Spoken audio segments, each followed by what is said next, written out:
آج ہم دنیا کے زوال کے بارے میں دو مثالیں پڑھیں گے جو سورۃ یونس اور سورۃ الکہف میں بیان ہوئی ہیں۔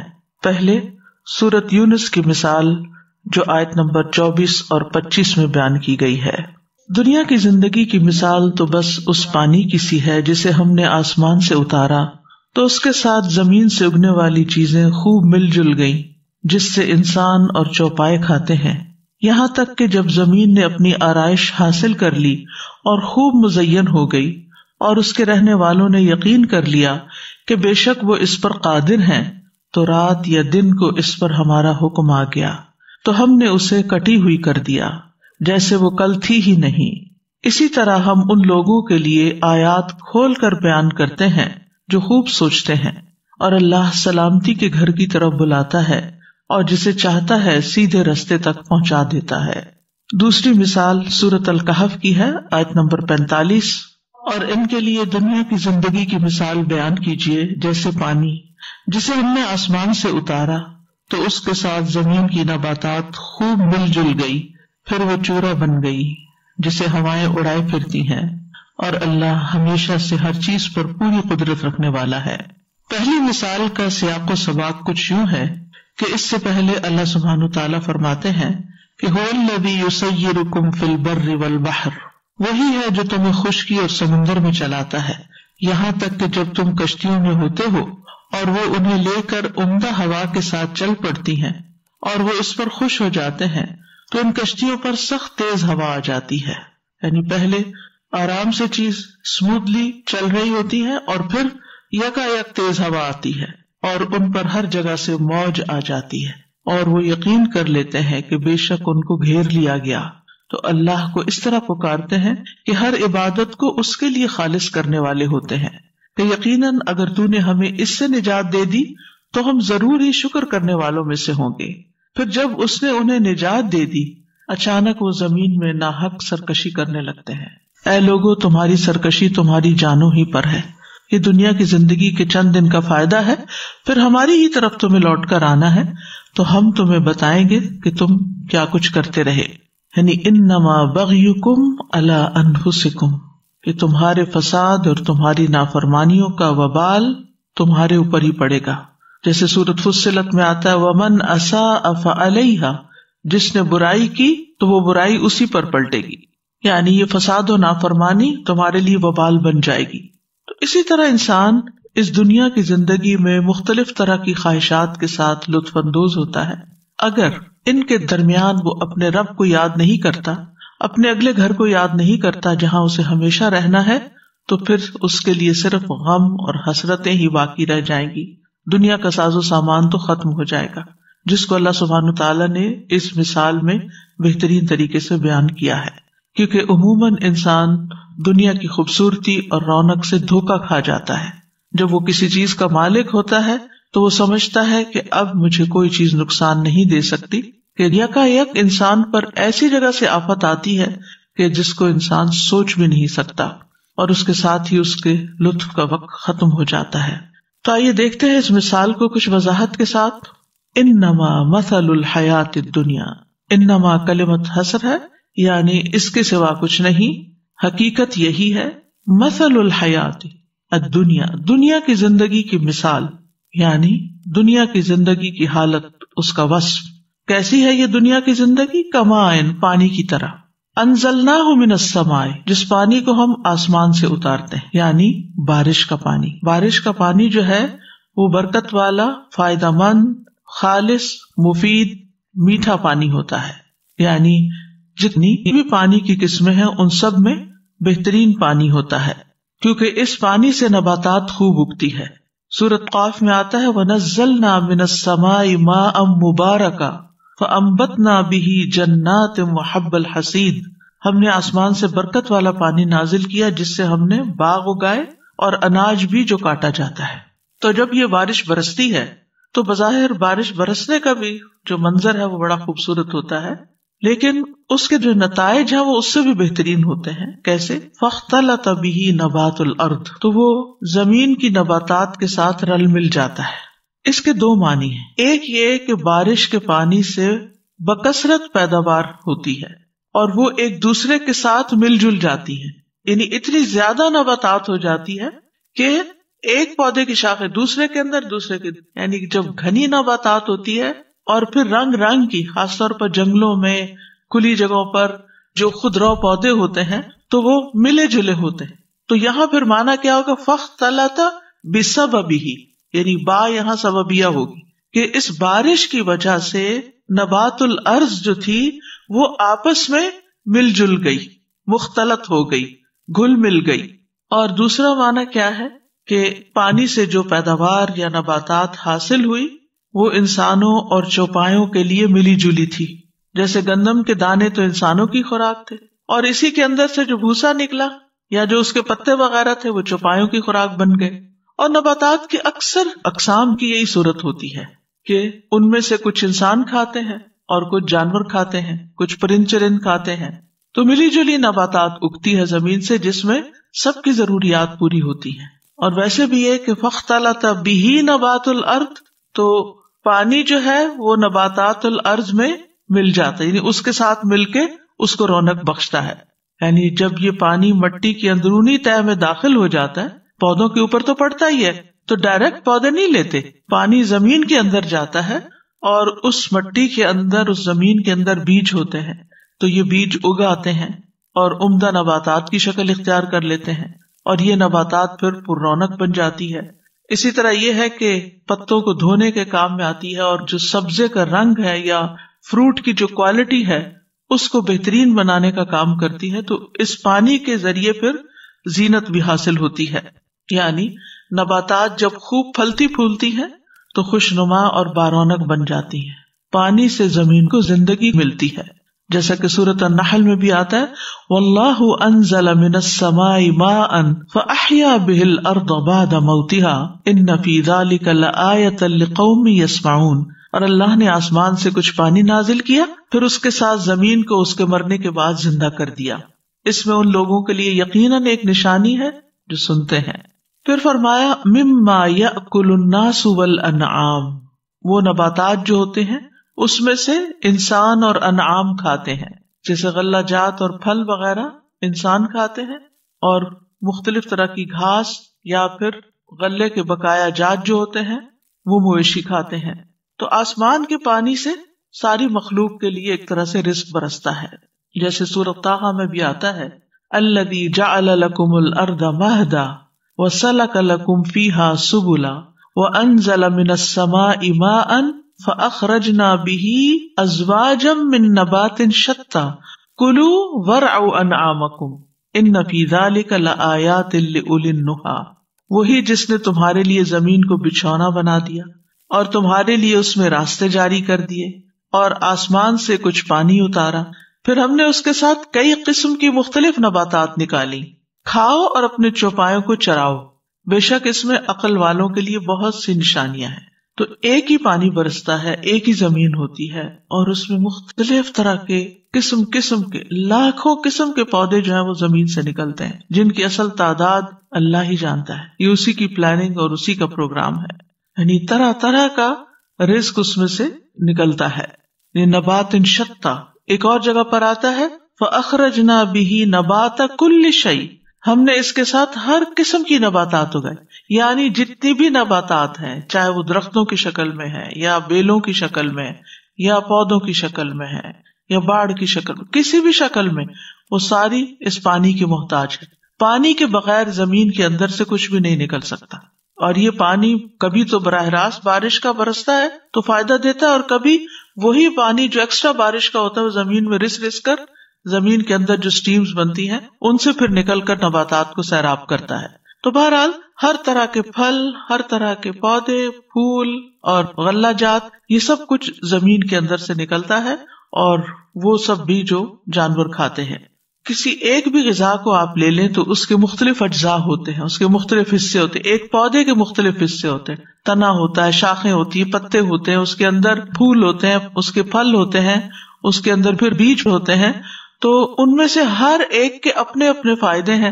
مثال کے طور پہ آپ دیکھیں، بیری کا پودا لیں، اس کے پھل کسی اور کام آتے ہیں، اور پتے کسی اور کام آتے. کتنے جانور بیری کے درختوں سے پتے کھاتے ہیں. پھر اسی طرح گندم کا پودا ہوتا ہے تو اس کا چھوٹا سا دانا جو ہے وہ انسان کھاتا ہے, لیکن باقی سارا حصہ جانوروں کے کام آتا ہے. اور ایک گندم کے چھلکے کو ہی آپ لے لیں, گندم کے اوپر سے جو بھوسی اترتی ہے اس کے اندر معدنیات کی بہت سی مقدار پائی جاتی ہے. کہا جاتا ہے کہ اس میں پوٹاشیم, سوڈیم, میگنیشیم اور سلیکون پایا جاتا ہے, جس چھلکے کو ہم اتار کے پھینک دیتے ہیں. اور یہ معدنیات جو ہیں ہمارے جسم کی جو ٹوٹ پھوٹ ہوتی ہے اس میں بہترین کام کرتی ہیں اور ہمارے جسم کو طاقت بھی پہنچاتی. یعنی بہت سی وٹامنز آپ کہہ لیں کہ اس کے اندر موجود ہوتی ہیں جو اللہ سبحانہ وتعالیٰ نے انسان کے لیے پیدا کی, لیکن انسان عام طور پر جانوروں کے آگے ڈال دیتا ہے, کیونکہ ہم جو بھوسی نکلتی ہے اس کو عموماً پھر جانوروں کو کھلا دیتے ہیں اور خود وائٹ بریڈ پسند کرتے ہیں, سفید روٹی جس میں صرف نشاستہ ہوتا ہے. تو بہرحال ہم انسان بہت عقل مند ہوتے ہوئے بعض اوقات ایسی غذائیں کھاتے ہیں کہ جو ہمارے لیے فائدے کی بجائے الٹا نقصان دہ ہوتی ہیں. یہ وجہ کہ نبی صلی اللہ علیہ وسلم نے اپنی پوری زندگی میں کبھی بھی ایسے آٹے کی روٹی نہیں کھائی کہ جس کے اوپر سے چھلکا اترا ہوا ہو. اور بعض علماء کہتے ہیں کہ سب سے پہلی چیز جو مسلمانوں نے رسول اللہ صلی اللہ علیہ وسلم کی وفات کے بعد ایجاد کی وہ آٹے کو چھانا تھا, اور یہ نیا کام تھا جو وجود میں آیا تھا, ورنہ اس سے پہلے یہ نہیں ہوتا تھا. تو بہرحال اللہ سبحانہ تعالیٰ نے زمین کے اندر اتنا پوٹینشیل رکھا ہے, اتنے خزانے رکھے ہیں جو ہمارے فائدے کے ہیں. ان میں کھانے پینے کا فائدہ تو ہوتا ہی ہے, طاقت بھی حاصل ہوتی ہے, غذائیت سب کچھ ملتا ہے, لیکن یہاں جس چیز کا ذکر کیا جا رہا ہے وہ منظر ہے کہ اس کی خوبصورتی کتنی ہوتی, یعنی پریزنٹیشن آپ دیکھیں کہ کس شکل میں آپ کو یہ سب کچھ پیش کیا جاتا ہے.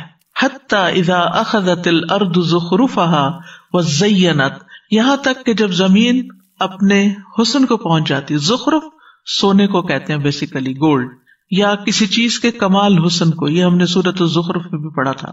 اور باتوں میں زخرف وہ ہوتا ہے جو بہت اچھا قول ہوتا ہے, جو دوسروں کو خوش کر دیتا ہے, جس کو عام طور پر چکنی چپڑی باتیں بھی کہتے ہیں. تو زمین میں زخرف اس کی نباتات کے مختلف رنگ ہوتے ہیں. حتی اذا اخذت الارض زخرفها سے مراد کیا ہوگی؟ اس کے بیل بوٹے, اس کے مختلف رنگ, رنگوں کے پتے, پھول, یعنی جب زمین کا حسن مکمل ہو جاتا ہے, یعنی ہر چیز نکل آتی ہے اس کی. ابتدا میں تو چھوٹی چھوٹی نکلتی ہے, پھر تھوڑی اور زیادہ, پھر زیادہ, لیکن ایک وقت آتا ہے کہ اس کا حسن مکمل ہو جاتا ہے اور بہت ہی عمدہ منظر نظر آتا ہے, مختلف رنگ نظر آتے ہیں اس کے اندر. تو ایسے موقع کو زخرف کہتے ہیں, یعنی زمین کا ایسا منظر ہو جاتا ہے جو دیکھنے والوں کو خوش کر دیتا ہے, یوں لگتا ہے جیسے زمین نے ایک خوبصورت چادر اوڑھ لی ہے. اور ایسے ہی موسم میں پھر لوگوں کی تفریح اور آؤٹنگ بھی بڑھ جاتی ہے, اور پارکس آباد ہو جاتے ہیں اور لوگ باہر نکلنے لگتے ہیں. عجیب نظارہ اور رنگ نظر آتا ہے, کوئی سفید پھول کھلے ہوئے ہیں, کوئی یلو, کوئی ریڈ ہے, کوئی پنک ہے, اور رنگ ہی رنگ ہے, اور پھر اوپر تتلیاں بھی بعض اوقات آ جاتی ہیں. تو یہ سب کچھ کس سے ہوا؟ پانی سے. زمین کا یہ رنگ بدلا, زمین بارونق ہو گئی. فَأَنبَتْنَا بِهِ حَدَائِقَ ذَاتَ بَهْجَةٍ, کہ ہم نے اس کے ساتھ رونق والے باغات اگائے. ما کان لکم ان تنبتوا شجرہا, تمہارے بس میں نہ تھا کہ تم یہ سب اگا سکتے. تو بہرحال یہ زخرف جو ہے قدیم زمانے میں زمین کی سب سے زیادہ نوٹیسیبل چیز تھی. آج کے دور میں آپ دیکھیں کہ ہم ایک مصنوعی زندگی گزار رہے ہیں, اور ہم نے اپنی اس مصنوعی زندگی میں زینت کے بہت سے سامان پیدا کر لیے, جس میں آپ بلڈنگز کو دیکھیں, محلات کو دیکھیں, یعنی آرکیٹیکچر جو ہے یا جو بڑی بڑی عمارتیں بنتی ہیں ان کے باہر کیسے کیسے زیب و زینت کے سامان, ایسے شیشے اور ایسے رنگ اور ایسے ڈیزائن اور ایسی چیزیں لگا دی گئی ہیں کہ لوگ اب اس زخرف کو چھوڑ کر اس کی طرف زیادہ مائل ہوتے ہیں. اسی طرح انٹیریئر ڈیکوریشن آپ دیکھیں, پورا ایک علم بن چکا ہے, اور کس طرح اس پر مال خرچ کیا جاتا ہے. پھر اسی طرح بازار دیکھیں, مالز کو آپ دیکھیں. تو آج کے انسان کی اولین ترجیح کیا ہو گئی ہے؟ زیب و زینت کو اختیار کرنا, خود اپنے لباس میں, اپنے چہرے پر, اپنے بیگز, اپنے جوتے, یعنی ہر طرح کوئی چیز بھی آپ دیکھیں, فرنیچر دیکھیں, کسی بھی چیز پہ نظر ڈالیں, حتیٰ کہ کھانے پینے کی چیزیں بھی, ان کو بھی غذائیت سے زیادہ سجانے کی فکر ہوتی ہے کہ خوبصورت نظر آئے. تو یہ خوبصورتی کی جو حصہ ہے یہ انسان کے اندر ہے, اور اس سے وہ دھوکا کھا جاتا ہے. اور یہ کہنے کے باوجود کہ ہر چمکتی چیز سونا نہیں ہوتی, لیکن بھاگتا پھر بھی وہ چمکتی چیزوں کے پیچھے ہی ہے. تو زمین کے اوپر جب یہ سارا حسن نظر آتا ہے, وَظَنَّ أَهْلُهَا أَنَّهُمْ قَادِرُونَ عَلَيْهَا, اور اس کے مالک یہ سمجھتے ہیں کہ ہم اس پر قادر ہو گئے، یعنی ہم اس سے پورا پورا فائدہ اٹھا سکتے ہیں. بہترین گھر انسان تیار کرتا ہے، بہترین چیزیں لگاتا ہے، سجاتا ہے، اور وہ سمجھتا ہے کہ اب یہ سب کچھ میرے کنٹرول میں ہے. لیکن حقیقت کیا ہے؟ حقیقت یہ ہے کہ جو ہی انسان یہ سمجھنے لگتا ہے کہ وہ ان چیزوں پہ قادر ہوگا، یہ چیزیں اس کے کنٹرول میں آ گئی، اب وہ پوری طرح ان سے فائدہ اٹھا سکتا ہے، تو کچھ اور حادثہ ہو جاتا ہے. اور یہ ہم دن رات دیکھتے ہیں کہ دنیا کی بڑی بڑی ترقیوں، بڑی بڑی خوبصورت چیزوں، بہت زیادہ جو دنیا کے آرائش کے سامان ہیں، ان کا انجام کیا ہوتا ہے. ویسے کوئی فنکشن ہوتا ہے، ڈیکوریشن آپ کرتے ہیں، اس کے بعد کیا ہوتا ہے؟ جب آپ سمجھتے ہیں کہ اب تیار ہو گئے، اب ٹھیک، اب پرفیکٹ، اب سب ٹھیک ہو گئے، اس کے بعد ساتھ ہی زوال شروع ہو جاتا ہے، ساتھ ہی خاتمے کی طرف لگ جاتا ہے. اور پھر یہ کہ وہ چیز انسان کے اندر ایک غرور اور تکبر بھی پیدا کر دیتی ہے، جو کہ ناپسندیدہ چیز ہے. کسی بھی کام پہ جب آپ کو قدرت حاصل ہو جائے، آپ بنا لیں، تو اس وقت کیا کہیں؟ ماشاء اللہ، جو اللہ نے چاہا، یہ اللہ کے کرنے سے ہوا، الحمدللہ.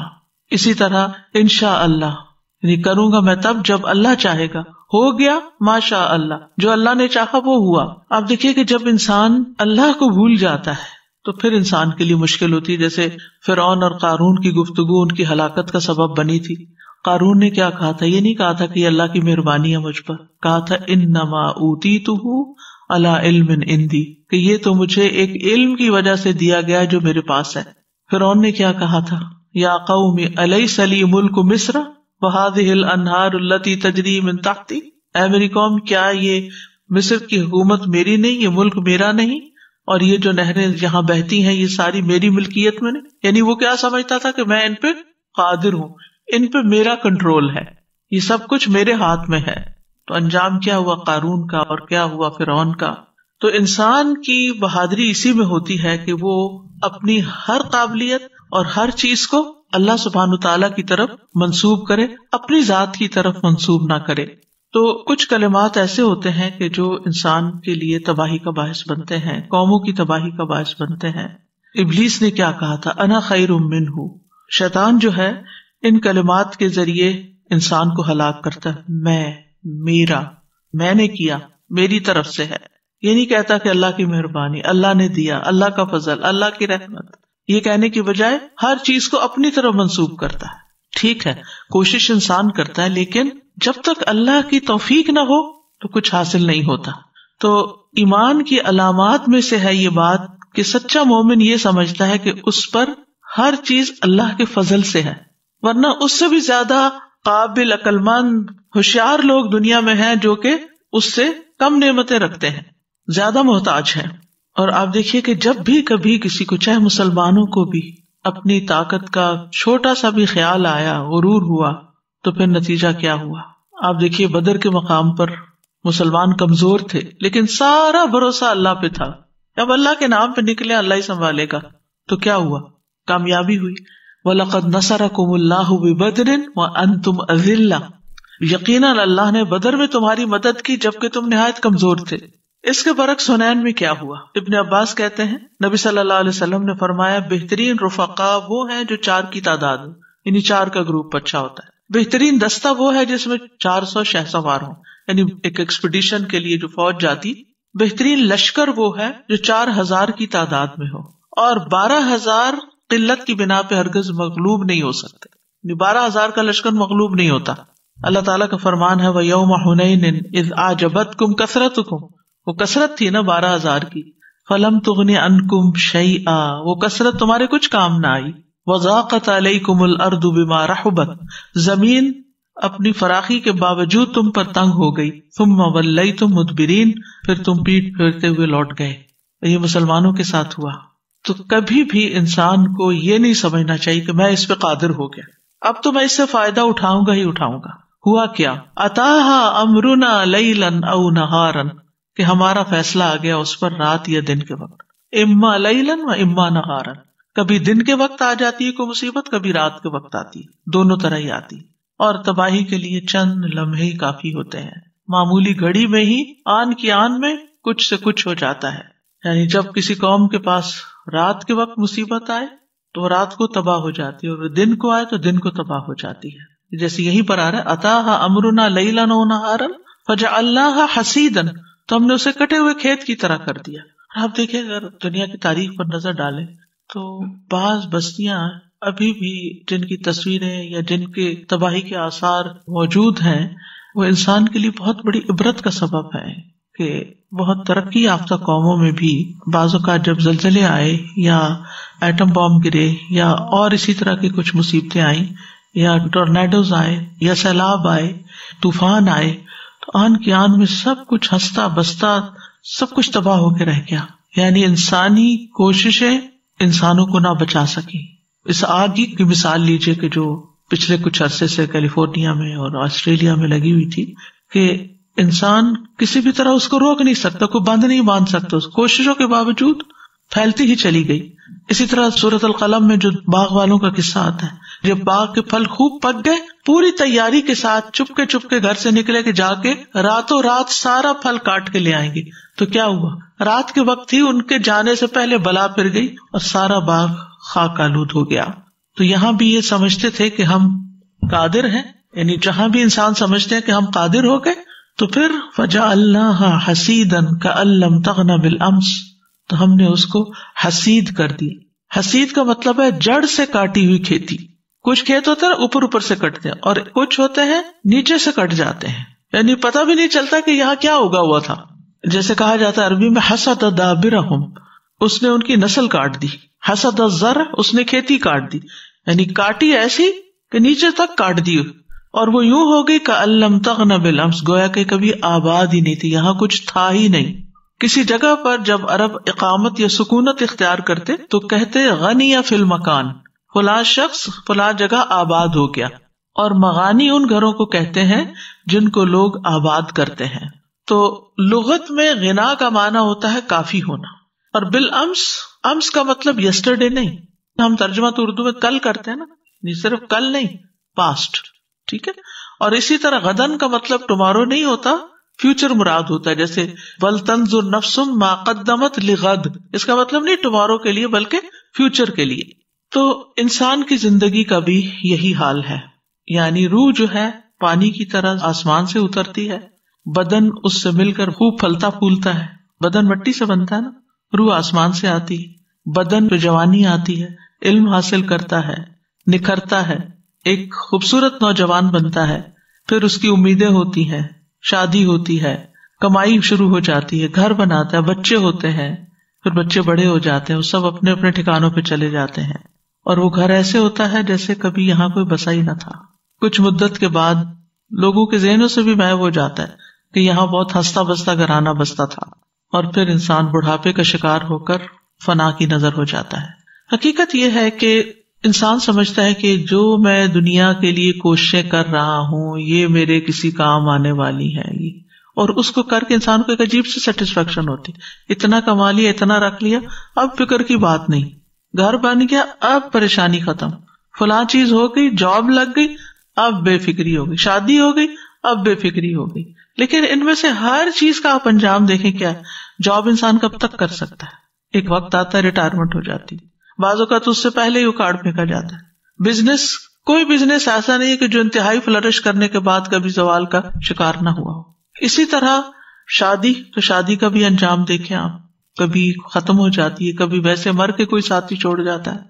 بچے ہیں تو ان کا بھی یہی حال ہوتا ہے، آپ جتنی چاہیں ان کو محبت دے دیں، جتنا چاہیں ان پہ مال خرچ کر دیں، وہ آپ کے نہیں ہوتے، ان کی اپنی زندگیاں ہوتی اور وہ چھوڑ کے چلے جاتے ہیں. یہ تو عام روزمرہ کے معمول کے واقعات ہیں نا. لیکن اس سے بھی بڑھ کر کیا ہوتا ہے کہ کسی انسان کی حسرت اس وقت دیکھنے کی ہوتی ہے کہ جب انسان مہینہ بھر کام کرے اور اینڈ میں اس کو تنخواہ نہ ملے. شاید یہاں تو ایسی مثال آپ کو نہیں ملے گی، لیکن کچھ کنٹریز ایسے ہیں کہ جہاں لوگ ایک مہینہ نہیں کئی مہینے کام کرتے ہیں اور کچھ بھی ہاتھ نہیں. ان کی محرومی، ان کی پریشانی، ان کی حسرت دیکھنے کی ہوتی. کس امید کے ساتھ کیسے پاپڑ بیل کے وہ ایسی جگہوں پہ پہنچتے ہیں کہ جا کے اچھی جاب کریں گے اور کمائیں گے اور حالات بدلیں گے، اور محنت کے باوجود حاصل کچھ نہیں ہوتا. اسی طرح اس شخص کی حسرت کو دیکھیں کہ جو اپنی زندگی بھر کا سارا سامان، بیوی کا بھی زیور لے لیا، پچھلی بھی جمع پونجی، کچھ ماں باپ سے لیا، ادھر سے لیا ادھر سے لیا، اور سارا کچھ بزنس میں لگایا مگر زیرو پروفٹ بلکہ الٹا لاس. کیا حال ہوتا ہے, یعنی ایسے انسان کی حالت کیا ہوگی. پھر اسی طرح بعض لوگ گھر بناتے ہیں ساری زندگی کی کمائی جمع کر کے, لیکن اس سے پہلے کہ گھر بنے وہ خود دنیا سے چلے جاتے. کئی ایسی مثالیں ملتی ہیں. اور کبھی اس میں رہنا نصیب بھی ہوتا ہے تو چین سے نہیں رہ سکتا. کبھی انسان بہت صحت مند ہوتا ہے, طاقتور ہوتا ہے, ایک چھوٹا سا سٹروک ہوتا ہے اور دوسروں کا محتاج ہو جاتا ہے, آزاد شل ہو جاتے ہیں.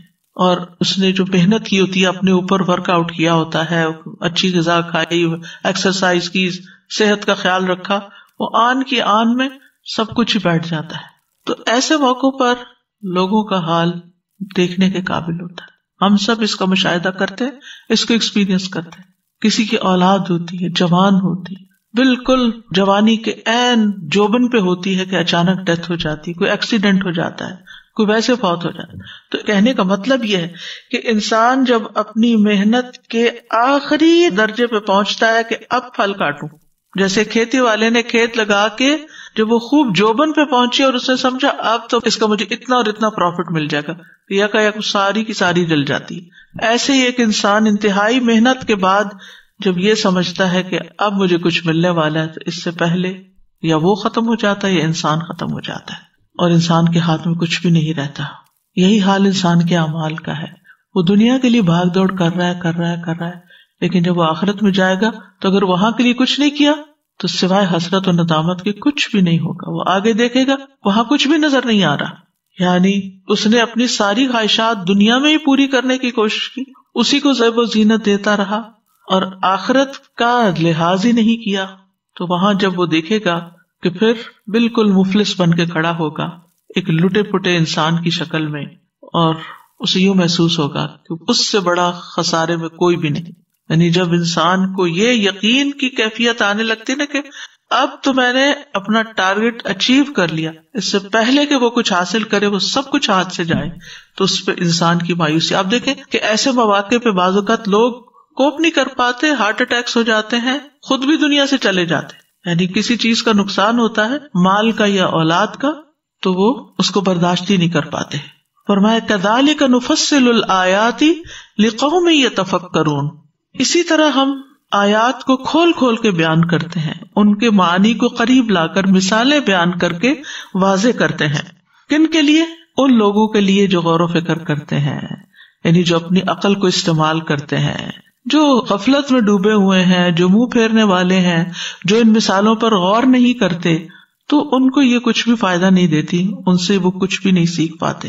یعنی اس وقت تو ہم صرف ایک زبانی بات چیت کر رہے ہیں نا, اگر عملی طور پر انسان ایسے منظر کو دیکھے کہ مثلا درخت پہ پورا پھل پک چکا تھا اور ارادہ تھا کہ صبح توڑنا ہے, اور صبح دیکھے تو درخت ہی جلا ہوا ہے, تو انسان کے دل کا حال کیا ہوگا؟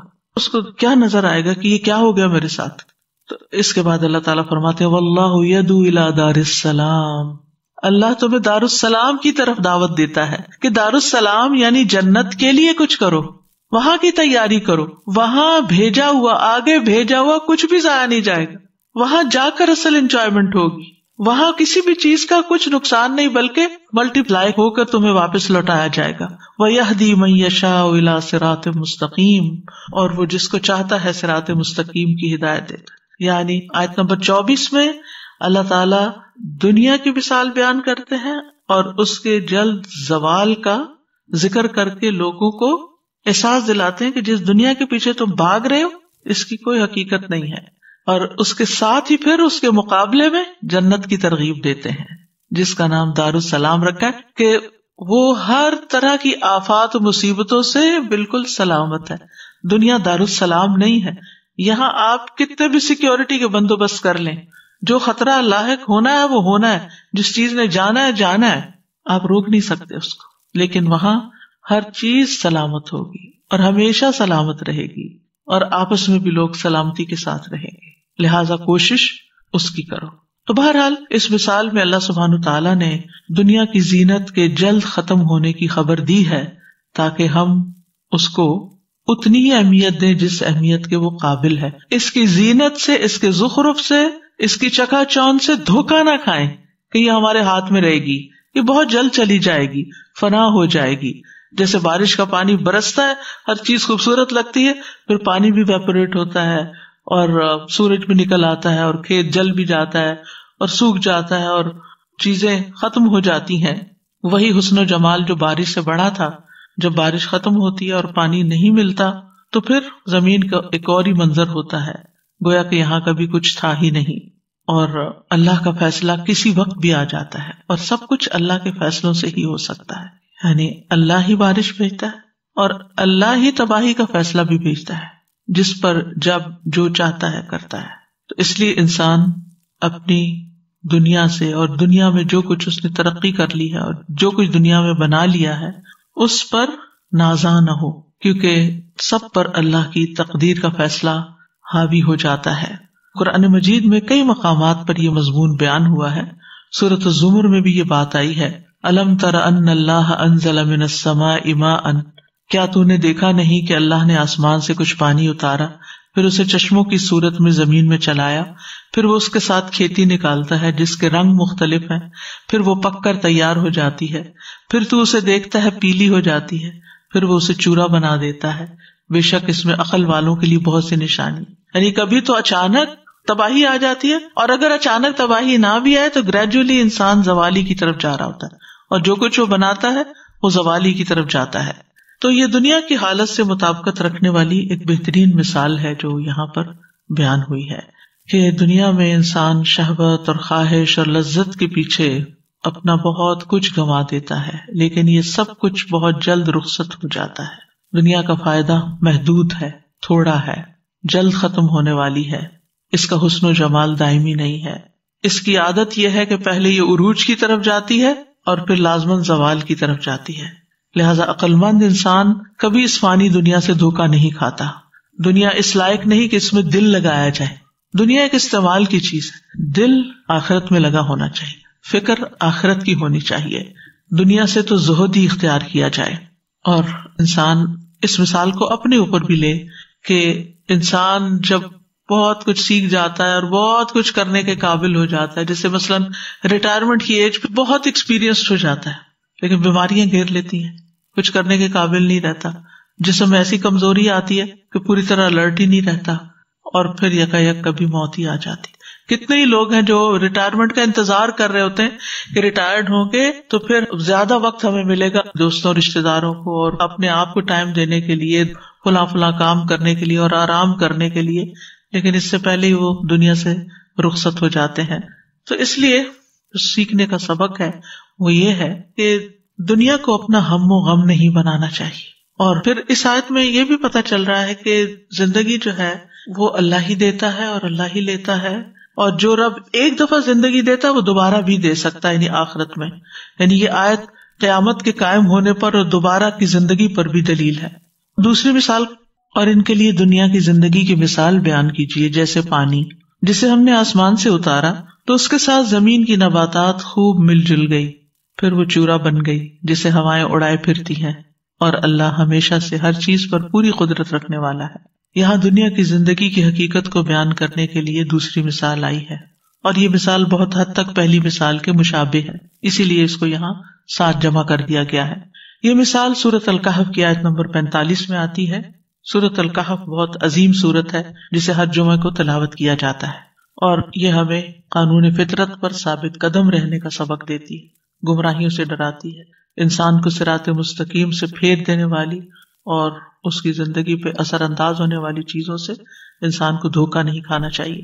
سورۃ الکہف میں اس مثال سے پہلے بھی کچھ واقعات اور اسباق ہیں، اور اہل ایمان سے جڑے رہنے کا حکم دیا گیا نبی صلی اللہ علیہ وسلم کو کہ آپ اپنے آپ کو ان لوگوں کے ساتھ روکے رکھیں جو اپنے رب کو پہلے اور پچھلے پہر پکارتے ہیں، اس کا چہرہ چاہتے ہیں. تمہاری آنکھیں ان سے آگے نہ بڑھیں، کیا تم دنیا کی زندگی کی زینت چاہتے ہو؟ وَلَا تَعْدُ عَيْنَاكَ عَنْهُمْ تُرِيدُ زِينَةَ الْحَيَاةِ الدُّنْيَا. تو یہ نبی صلی اللہ علیہ وسلم کو مخاطب کیا جا رہا ہے. تو پھر ہمارا کیا حال ہے کہ ہمارے اندر دنیا کی محبت یا دنیا کی اٹریکشن کتنی زیادہ ہو سکتی ہے، کیونکہ اس کے آگے انسان کمزور ہوتا ہے. اس لیے بار بار یاد دہانی کی ضرورت ہوتی ہے کہ نہیں، اصل زندگی کل شروع ہونے والی ہے. پھر سورۃ کہف میں 2 باغ والوں کا قصہ بھی بیان کیا گیا ہے. ایک وہ تھا جو اپنے باغ پہ مغرور ہو چکا تھا، تو تکبر اور غرور نے اس کو یہاں تک پہنچا دیا کہ کہنے لگا ما اظن ان تبید ھذہ ابدا، میں نہیں سمجھتا کہ یہ کبھی تباہ ہوگی، یعنی یہ باغ کبھی تباہ ہوگا. بالکل وہی انہم قادرون علیہا والی بات ہے. اور پھر ساتھ ہی قیامت کو بھی جھٹلا دیا. وما اظن الساعۃ قائمۃ. تو مومن دوست جو تھا وہ اپنے ساتھی کو نصیحت کرتا رہا، لیکن ساتھی جو تھا وہ غرور اور تکبر کرتے ہوئے نصیحت سے اعراض برتتا رہا. تو اس کے بعد یہ مثال آئی وَاضْرِبْ لَهُم مَثَلَ الْحَيَاةِ الدُّنْيَا. نبی صلی اللہ علیہ وسلم کو خطاب ہے، اللہ تعالیٰ آپ کو حکم دے رہے ہیں کہ آپ ان کے سامنے دنیا کے خاتمے اور اس کے چلے جانے کی مثال بیان کریں تاکہ لوگ نصیحت پکڑیں. کیا مثال ہے؟ کماء انزلناہ من السماء، ایک پانی کی طرح جسے ہم آسمان سے اتارتے ہیں. فاختلط بہ نبات الارض، جس کے ساتھ زمین کی نباتات مل جل جاتی ہیں. یعنی پانی اترنے کے بعد زمین رنگا رنگ کے پودے اگاتی ہے اور خوب گھنی ہو جاتی ہے اس کی نباتات. پھر کیا ہوتا ہے اس نباتات پہ؟ فاصبح حشیما تذروہ الریاح، تو وہ حشیم ہو جاتی. حشیم وہ خشک نباتات جو ریزہ ریزہ ہو جاتی، جیسے سوکھے پتے اور ٹہنیاں، وہ چورا چورا ہو جاتے ہیں. اور جب چورا چورا ہو جاتے ہیں تو تذروہ الریاح، اس کو ہوائیں اڑاتی اور بکھیرتی پھرتی ہیں. یعنی زمین میں دانا ڈالا گیا، پیداوار آئی، پھل پھول آئے، زمین سرسبز ہوئی، شاداب ہوئی، ہر چیز بہت بھلی نظر آنے لگی. کہ اس کے کچھ ہی عرصے کے بعد ایسا وقت اسی جگہ پر آ گیا. یعنی پہلی مثال میں تو یہ نا کہ آفت آ گئی، اور اس مثال میں کیا کہ آفت نہیں آئی لیکن بتدریج وہ اپنے زوال کو پہنچی. تو یہ دونوں چیزیں انسان کی زندگی میں ہو سکتی. بعض اوقات انسان کی نعمتوں کو کوئی آفت آ کے پڑ جاتی اور بعض اوقات وقت کے ساتھ ساتھ وہ نعمتیں زوال پذیر ہو جاتی ہیں. تو یہاں یہ دوسرا سلسلہ ہے کہ وہ اصبح حشیما تذروہ الریاح، سبزہ خشک ہو گیا اور پھر اس کے بعد وہ ریزہ ریزہ ہو گیا، حشیم ہو گیا. حشیم کو ریاح نے اڑا دیا، سامنے کچھ بھی نہ رہا، کچھ نظر ہی نہیں آتا. اور یہاں پر آپ دیکھیں کینیڈا میں جب خزاں آتی ہے اور پتے گر جاتے ہیں تو اس کے بعد یوں لگتا ہے جیسے کبھی یہاں کچھ اگا ہی نہیں تھا. گھاس کے اوپر برف پڑ جاتی ہے، وہ ویسے نظر نہیں آتی، درخت ٹنڈ منڈ ہو جاتے ہیں، زمین آسمان کا رنگ ایک ہونے لگتا ہے. تو اسی میں آپ دیکھیں کہ لوگوں کو کتنا ڈپریشن ہوتا ہے، کتنی پریشانی ہوتی ہے. بہت سے لوگ محض اس موسم کی وجہ سے بیماریوں کا شکار ہو جاتے ہیں، خصوصاً ذہنی بیماریوں کا شکار ہو جاتے ہیں. تو اگر دنیا میں یہ حال ہوتا ہے کہ ایک نعمت کے چلے جانے کے بعد انسان پریشان ہوتا ہے، تو آخرت میں جب انسان کے اعمال کا اس کو کوئی نتیجہ نظر نہیں آئے گا کہ میں نے تو دنیا میں اتنی محنت کی تھی، اتنا تھکا تھا، دن رات کام کیا تھا کہ مجھے کچھ حاصل ہو، نہ وہاں کچھ ملا اور نہ آگے کچھ ہے، تو انسان کی پریشانی کا عالم کیا ہوگا؟ پھر اس وقت اس کی ذہنی حالت کا حال کیا ہوگا اور اس کے اوپر کیا بیتے گی. یہاں پر آپ دیکھیں فاختلط، فاصبح، دونوں میں فا کا استعمال ہوا ہے اور اس سے کلام کی بلاغت میں اور زیادہ اضافہ ہو جاتا ہے. اور فا جو ہے یہ تعقیب کے لیے آتی ہے کہ وہ مدت جس میں نباتات تر و تازہ اور خوبصورت ہوتی ہیں اور یہ مدت بہت قلیل ہوتی ہے. یعنی فاختلط ابھی ہوا ہی تھا کہ فاصبح ہو گیا، یعنی جلد ہی اس کے اوپر ایک اور فیز آ گیا. وَكَانَ اللَّهُ عَلَى كُلِّ شَيْءٍ مُقْتَدِرًا، اور اللہ ہر چیز پر پورا اقتدار رکھتا ہے، پورا کنٹرول رکھتا ہے. یعنی سرسبز کرنے پر بھی پوری قدرت رکھتا ہے اور تباہی اور بربادی سے دوچار کرنے پر بھی پوری قدرت رکھتا ہے. تو بہرحال انسان کو ان چیزوں سے یعنی دنیا کی رونق سے دھوکہ نہیں کھانا چاہیے، کیونکہ یہ بہت تھوڑی مدت کے لیے ہوتی، اور یہ ایکسپیرینس ہم اکثر کرتے ہی رہتے ہیں. ہماری آنکھیں یہ نظارے دیکھتی ہی رہتی ہیں کہ یہ سب کچھ تھوڑی مدت کے لیے ہوتا ہے. آج کل آپ دیکھیں کہ اسپرنگ ہے، اس کی وجہ سے ایک دم گھاس کے اندر بھی یلو پھول کثرت کے ساتھ یوں لگتا ہے جیسے کسی نے پھولوں والی چادر بچھا دی ہو زمین پر، ہر جگہ پر. یعنی خود رو پھول ہیں اور اتنا حسین منظر پیش کرتے ہیں. اور اس کے علاوہ بھی دیگر رنگوں کے، پرپل کلر کے اور رنگوں کے، پنک کلر کے، طرح طرح کے جگہ جگہ خود رو پودے جو اگے ہوئے ہیں وہ زمین کو حسن بخش رہے ہیں، لیکن کتنے دن کے لیے، پھر خشک ہو جائیں گے، خاک ہو جائیں گے. تو یہاں اللہ سبحانہ تعالیٰ کے لیے مقتدرہ کا لفظ استعمال ہوا ہے. وَكَانَ اللَّهُ عَلَى كُلِّ شَيْءٍ مُقْتَدِرًا، یعنی اللہ تعالیٰ کی قدرت ظاہر ہوتی ہے پیدا کرنے کے وقت، نمبر 2 ان کو ترقی دینے کے وقت، اور نمبر 3 ان کو ہلاک کرنے کے وقت. یعنی اللہ کی قدرت کا اگر اندازہ کرنا ہو تو ان 3 اوقات میں دیکھیے، جب کوئی چیز پیدا ہو رہی ہوتی اور جب کوئی چیز اپنے پورے عروج پر ہوتی اور پھر جب وہ چیز اپنے زوال کو پہنچتی. مثلاً ایک ماں ہے، اگر اس کا کوئی جوان بچہ فوت ہو جائے تو وہ اکثر اس کی پیدائش کے دن اور اس کے آغاز کو یاد کرتی، پھر جس طرح اس نے اس کو پڑھایا لکھایا بڑا کیا وہ یاد کرتی، اور پھر کس طرح وہ دنیا سے چلا گیا. تو ان سب چیزوں میں وہ اپنے آپ کو بے بس پاتی. دیا بھی اس نے، قوت بھی اس نے بخشی، اور پھر لیا بھی اس نے. اور اس مثال کے بعد آگے پھر بہت خوبصورت آیت آتی ہے کہ المال والبنون زینت الحیات الدنیا، کہ مال اور بیٹے بھی دنیا کی زندگی کی زینت ہے، کیونکہ سب سے زیادہ زینت، حسن، رونق مال کی وجہ سے آتی ہے. جتنا جتنا لوگوں کے پاس مال بڑھتا جاتا ہے ان کی زندگی میں اتنی چیزوں میں، اس کے رکھ رکھاؤ میں، اسٹائل میں زینت بڑھتی چلی جاتی. گاڑی ہو، گھر ہو، ہر چیز کے اندر یہ نہیں دیکھا جاتا کہ ضرورت کیا ہے، یہ دیکھا جاتا ہے کیا چیز اسٹیٹس سمبل ہے، کیا چیز زیادہ خوبصورت لگے گی. اور یہاں پر آپ دیکھیں کہ بنون سے پہلے مال کا ذکر ہے، کیونکہ زینت کی وجہ سے، آیت کی مناسبت کی وجہ سے. اور دوسرا یہ کہ بیٹے زینت بخشتے ہیں زندگی کو. بعض اوقات بیٹے زینت نہیں بھی بخشتے، لیکن مال تو ہے. سرپلس مال جب ہوتا ہے تو پھر وہ ضرورت نہیں بلکہ زینت پر استعمال ہو رہا ہوتا ہے. ساتھ ہی فرمایا والباقیات الصالحات خیر عند ربک ثوابا وخیر عملا، کہ آخرت کی زندگی میں جو چیز فائدہ دے گی وہ انسان کی نیکیاں ہیں. باقیات صالحات ہیں، یعنی صالحات نیکیاں جو ہیں وہ اصل میں باقی رہیں گی. اور مفسرین نے اس کے بارے میں طویل گفتگو کی ہے کہ اس سے مراد کون سے اعمال ہیں جو باقی رہیں گے اور آخرت میں ذخیرہ ہوں گے. اور اسی طرح ہمارے جو اذکار میں سے سبحان اللہ والحمد للہ ولا الہ الا اللہ واللہ اکبر کو بھی باقیات الصالحات کہا گیا ہے.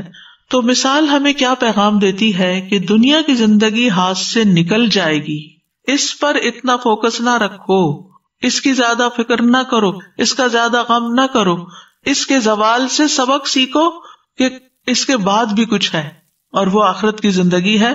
لہذا وقت کم ہے اور کام زیادہ ہے اور انجام بڑا بھیانک ہے. خاتمے کا وقت بھی معلوم نہیں کہ کب ہم چلے جائیں اس دنیا سے. تو اس لیے جتنا جلد ہو سکے، جیسے جیسے ہو سکے اس کی تیاری کرتے رہو. حقیقت یہ کہ اللہ تعالیٰ ہر انسان کی زندگی میں نصیحت کے بہت سے مواقع لاتے ہیں، لیکن ہم لوگ نصیحت کم ہی پکڑتے. یہ جن جن چیزوں کا ذکر کیا گیا ہے ان میں سے کون سی چیز ہے جو ہم نہیں دیکھتے؟ یہ سارے تجربات یا ہم پر ہوتے ہیں یا ہمارے آس پاس ہو رہے ہوتے ہیں، یعنی ہم ان سب چیزوں کو ایکسپیرئنس کرتے ہیں. لیکن نصیحت وہی لیتا ہے جس کا دل زندہ ہوتا ہے، ورنہ عموماً انسان مال و متاع کے پیچھے ایمان بھی گنوا دیتا ہے، اپنی صحت بھی گنوا دیتا ہے، اپنے رشتوں کو بھی بھول جاتا ہے، اپنی بہت سی قیمتی چیزوں کو چھوڑ دیتا ہے، اور سب سے بڑی بات یہ کہ اپنی آخرت کو داؤ پہ لگا دیتا ہے، کیونکہ ان چیزوں کی محبت انسان کے اندر رکھ دی گئی. زین للناس حب الشہوات من النساء والبنین والقناطیر المقنطرۃ من الذہب والفضۃ والخیل المسومۃ والانعام والحرث ذلک متاع الحیاۃ الدنیا واللہ عندہ حسن المآب قل اؤنبئکم بخیر من ذلکم. یہ چیزیں تو ہیں، یہ تو سب کو نظر آ رہی ہیں کہ خوبصورت ہے، اچھی لگتی ہیں، ہر ایک کے دل کو متاثر کرتی ہیں، لیکن اس سے بھی بہتر چیز ہے اؤنبئکم بخیر من ذالکم، اور وہ کیا ہے؟ للذین اتقوا عند ربہم جنات تجری من تحتها الانہار خالدین فیہا وازواج مطہرۃ ورضوان من اللہ واللہ بصیر بالعباد. کہ جو لوگ متقی بنے، یعنی ان چیزوں کے بیچ میں رہتے ہوئے اللہ کو نہیں بھولے، اللہ کا ڈر نہیں ان کے دل سے گیا، ان کے لیے ان کے رب کے پاس باغ ہیں جن کے نیچے نہریں بہتی ہیں، ان میں ہمیشہ رہنے والے ہیں، نہایت پاک صاف بیویاں، اور اللہ کی جانب سے عظیم خوشنودی. اللہ بندوں کو خوب دیکھنے والا ہے. تو دیکھنے کی بات یہ کہ ہم کس چیز کے زیادہ حریص ہیں.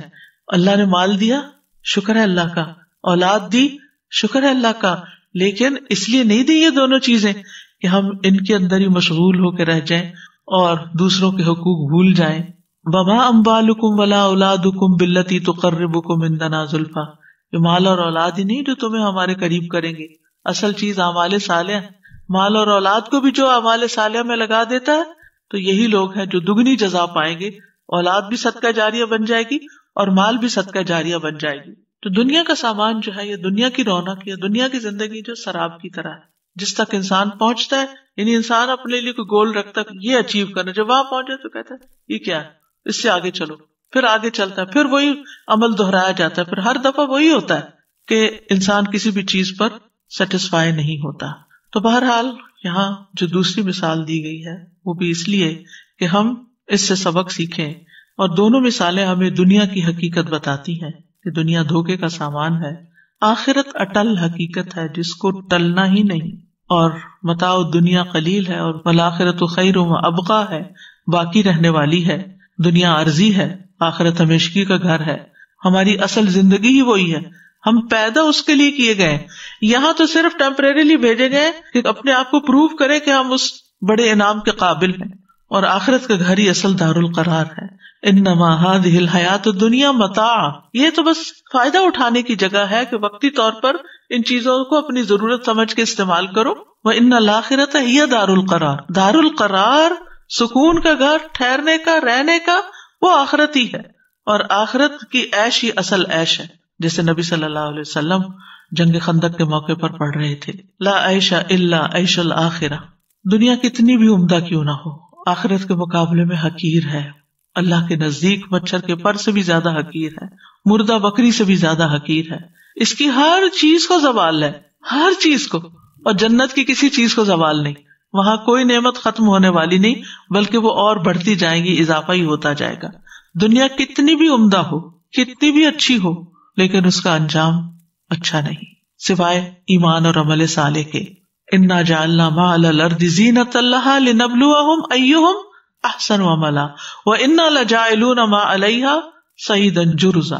یہ سب چٹیل میدان بن جائے گا۔ تو دنیا میں بہت نعمتوں کے پیچھے نہ بھاگیں، بہت آرام کی زندگی بسر نہ کریں، بلکہ اپنے آپ کو آخرت کے لیے تھکائیں۔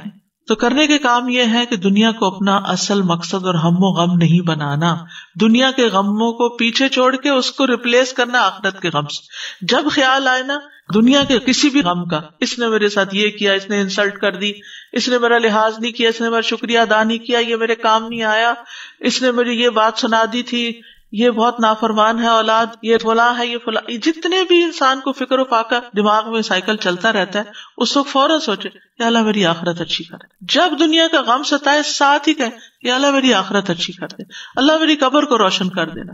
جہاں کوئی تکلیف آئے اس کے پیرالل آخرت کی راحت اور جنت مانگے۔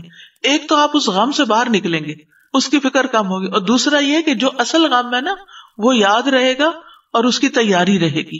اور دنیا کی محبت جو ہے ایک بیماری ہے، دنیا کی محبت بیماری ہے، کیونکہ ہوتا یہ ہے کہ جب وہ محبت جس بھی چیز سے زیادہ ہو جاتی ہے تو وہ غم دینے لگتی ہے، چاہے اولاد سے ہو، چاہے مال سے ہو، چاہے گھر سے ہو، کسی بھی چیز، اس کے نقصان کا اندیشہ، اس کے ضیاع کا، اس کی موت کا، ہر چیز، اس کے ٹوٹ پھوٹ، اس کے ہاتھ سے جانے کا ہے، یہ چیز پھر نہیں رہے گی میرے پاس، یہ جوانی نہیں رہے گی، یہ حسن نہیں رہے گا، یہ فلاں چیز نہیں رہے گی، یہ گاڑی خراب ہو جائے گی، یہ جو بھی اچھی سے اچھی چیز ہے نا اس کے ساتھ ایک غم لگا ہوا ہے، ہر پھول کے ساتھ کانٹا لگا ہوا ہے۔ لہٰذا دنیا کی چیزوں کے پیچھے اپنے آپ کو نہیں گھلانا، اپنا غم آخرت کو بنا لینا ہے، اور پھر اس دنیا کی زندگی سے آخرت کمانی ہے، ہر عمل سے آخرت کمانی ہے، نیک اعمال کا زاد راہ اکٹھا کرنا ہے، اور دنیا کی زندگی کو امانت سمجھتے ہوئے گزارنا ہے، بس جائز حق میں استعمال کرنا ہے، اور اس سے آخرت کی تیاری کرنی ہے، اور تیاری کی فکر لگائے رکھنی ہے۔